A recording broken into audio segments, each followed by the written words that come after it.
Hi class. So we're going to move on to scalar multiplication, and it's a very simple topic. So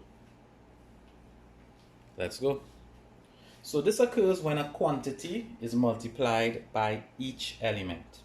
So we have a matrix, and we learned before that a matrix is a rectangular arrangement of elements, right?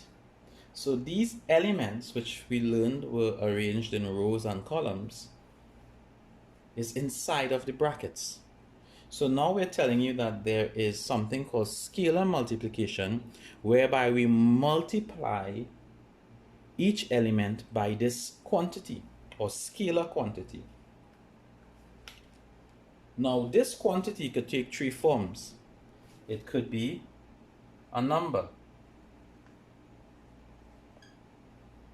So let's say a number like 4. This is just an example of what the number could be. Or it could be a variable.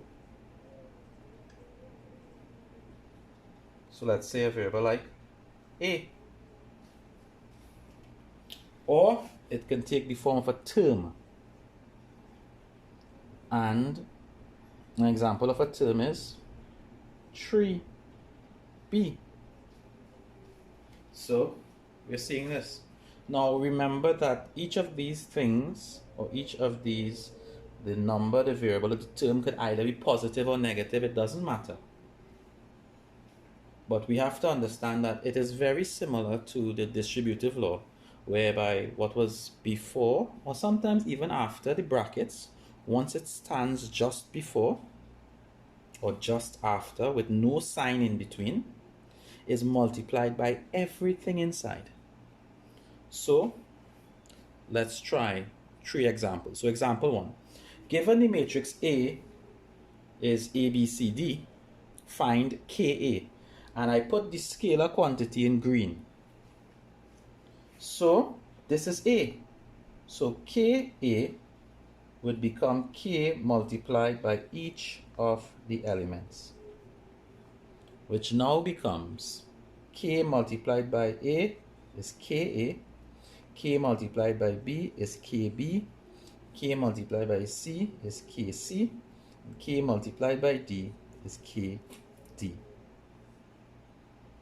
And that's basically what it is. That is what scalar multiplication is,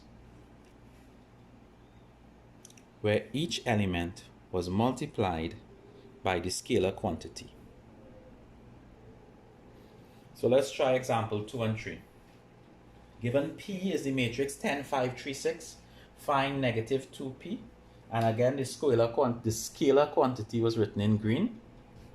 So if P is this, then negative 2P would be negative 2 multiplied by the matrix P, 10, 5, 3, 6. And when we multiply these matrices, what we're going to get is negative 2 by 10 minus 20, negative 2 by 5, negative 10, negative 2 by 3, minus 6, and negative 2 by 6, negative 12. So again, we are seeing that each element in the matrix was multiplied by the scalar quantity, negative 2 by 10, and so forth. Then negative 2 by 5, and we continued. So the final example, R is the matrix 1, 5, 6. Find a half R. So a half R equals to a half multiplied by what R is. R is the matrix 1, 5, 6. And a half multiplied by 1 is a half. A half multiplied by 5 is 5 over 2. And a half multiplied by 6, or half of 6, is 3. And that's all we're doing. We multiply each element in the matrix by the scalar quantity.